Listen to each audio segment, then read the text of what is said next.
মা তুই কই, আমার এতিম করে কই গেলি। মা হারানো এই অবুঝ শিশুর কান্না যেন ভারী করে দিয়েছে পদ্মাপাড়ের বাতাস। এই করুণ দৃশ্য আমাদের আবারও মনে করিয়ে দেয় এই দেশে মানুষের জীবন আজ কতটা অনিশ্চিত। দৌলতিয়া ফেরিঘাটে শুধুই লাশের মিছিল আর স্বজনদের আর্তনাদ। কেউ হারিয়েছেন তার প্রিয়তম স্ত্রীকে, কেউ বা আদরের সন্তানকে, আবার কেউ তার জন্মদাত্রী মাকে।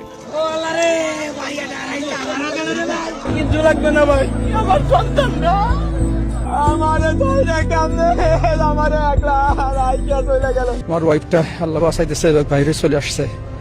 মেয়েটা 17 জানতো না, 13 বছর বয়স, 18 বার কোরআনের হাফেজা। নগদ নিয়ে এলো হার না মানা হার অফার। সর্বনিম্ন 10,000 টাকা রেমিটেন্স নগদে পাঠালে থাকছে স্বর্ণের হার জেতার সুযোগ। মাত্র এক সপ্তাহ আগেই ঢাকা সদরঘাট লঞ্চঘাটে 2 লঞ্চের মাঝে চাপা পড়ে ভয়াবহ দুর্ঘটনায় প্রাণ হারায় 3 জন। প্রতিটা দুর্ঘটনার পর আমরা শোক প্রকাশ করি, সামাজিক যোগাযোগ মাধ্যমে নিন্দা জানাই, তারপর আবার হয়তো অপেক্ষা করি পরবর্তী কোনো দুর্ঘটনার জন্য।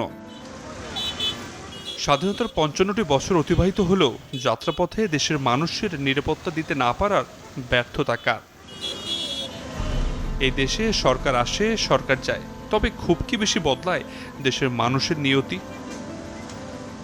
আবির হোসেন, চ্যানেল 24, ঢাকা।